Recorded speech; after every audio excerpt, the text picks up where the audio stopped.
I'm going to try not to get lost in the sauce. Here we go. Everything you will ever need to know about Power Rangers. Power Rangers is a superhero TV show in which a team are given the ability to transform into super suits that are color-coded. Though these are made out of fabric, we are meant to suspend the disbelief that they are explosion-proof. Power Rangers originally aired in 1993 and has continued every year since, spanning 29 seasons, having 3 full-length movies, one from 1995, 1997, and 2017.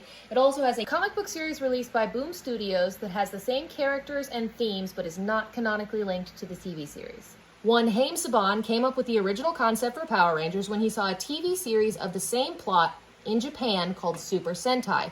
The idea being you would partner with Super Sentai and get them to give you all of the costumes and footage from a show that they had already completed. You would write a new script and cast new actors, and then audiences would never be able to tell that the actors in the show were not the suit actors in the fight scenes because they would be wearing helmets. This way you would save a great amount of budget on filming fight scenes and special effects. The show was originally a cheap pet project, and the actors were paid no more than $600 a week. It became so popular, though, that when the second season was filming, one of the actors, Austin St. John's, went to the mall to buy some bread, and crazed fans literally ripped clothing off of his body. After this, the actors asked for a raise, but Haim Saban is a greedy, grubbing douchebag, so they were fired on the spot when they tried to go on strike.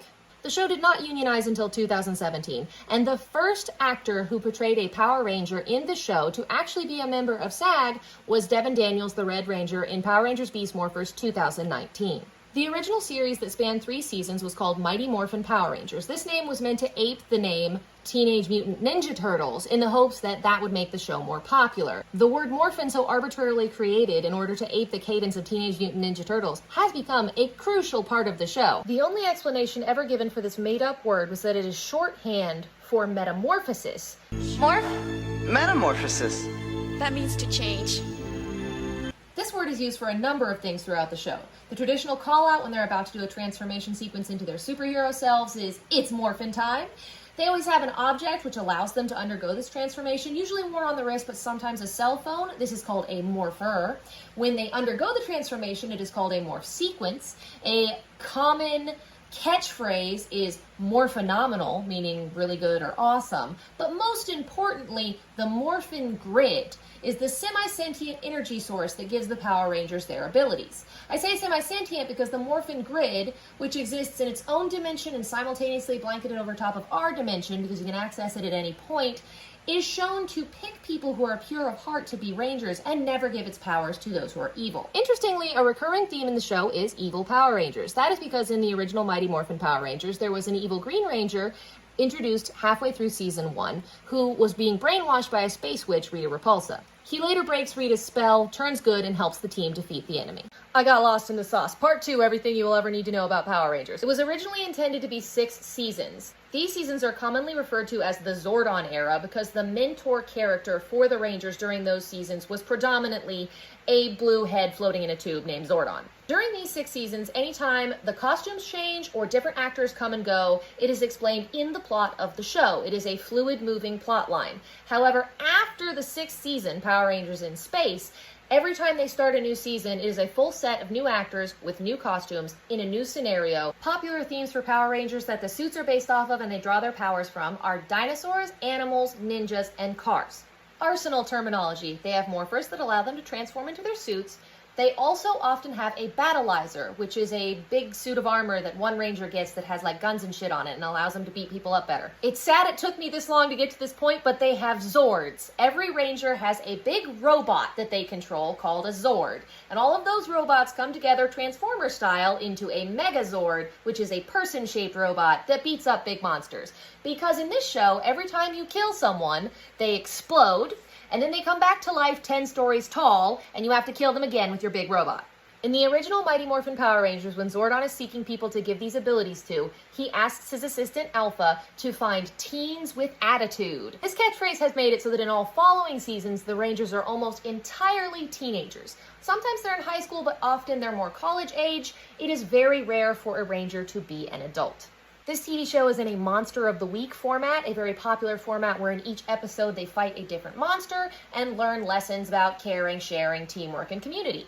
You will hear fans referring to the Zordon era in reference to the first 6 seasons, but you will also hear them refer to the Saban era and the Disney era. That is because Power Rangers has been predominantly owned and produced by Haim Saban and his affiliate companies. But from 2001 to 2010, it was owned by Disney before Haim Saban bought it back, until 2018, after his release of a Power Rangers remake film in 2017, which failed to be a box office hit. Haim Saban became disillusioned with the franchise, decided it couldn't make him any more money, and inevitably sold it to Hasbro, who is the current owner.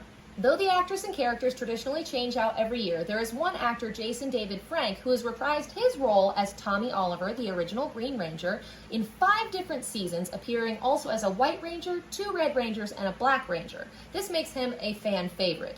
And while he has played the most roles of the most Power Rangers, he does not hold the record for actor who has been in the most seasons. That belongs to Kelson Henderson, who has played important side characters in 6 different seasons, as well as doing the voices of several villains in other seasons. In 2022, Super Sentai cut ties with Power Rangers, leaving fans wondering what they are going to do in the future, and as always, may the power protect you, which is a common sign-off because it's what Zordon used to say to his Rangers before they went out for a fight. Welcome to Shit I Forgot About Power Rangers. I'm doing my dishes. I feel like it was implied, but there's always a mentor and a tech person who are usually not on the Ranger team, and the mentor is usually a non-human entity. Also, the Red Ranger is always the leader of the team, and typically the one who gets the battleizer and all the power-ups and fun stuff. There have been 2 team leaders that were not Red Rangers. That would be Delphine of the Alien Rangers. She was a White Ranger who led the team. And Jen Scott of the Time Force Rangers. She was a Pink Ranger who led the team. They are also the only 2 female team leaders who led a team for an entire season.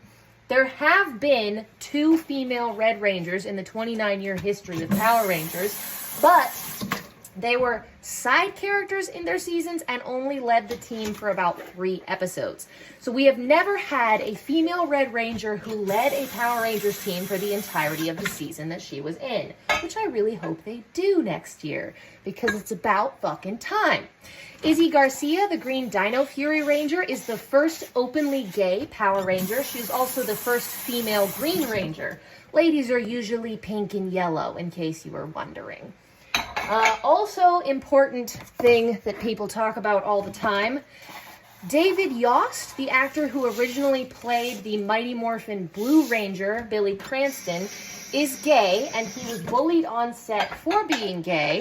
He later came out, and he is now a comfortable, confident adult and a queer icon to the community. The term the 6th Ranger applies to a Power Ranger who will not be on the core team when they all get their powers in episode 1, but will join the team probably halfway through season 1. If you're wondering where Power Rangers is set, it's set in California. Of the 29 seasons, 27 take place in fictitious cities in California. Power Rangers Samurai is set in Japan, and arguably Power Rangers RPM is set somewhere around Boston. Most of them take place in the same dimension, the main Power Rangers dimension. However, 2 seasons are in alternate dimensions. That would be, again, RPM, which takes place in an alternate dimension where robots have taken over the Earth, and the humans who are left hide in the domed city of Corinth, which is on the East Coast. And Power Rangers Dino Charge, where they exist in a dimension where humans and dinosaurs exist on the planet at the same time.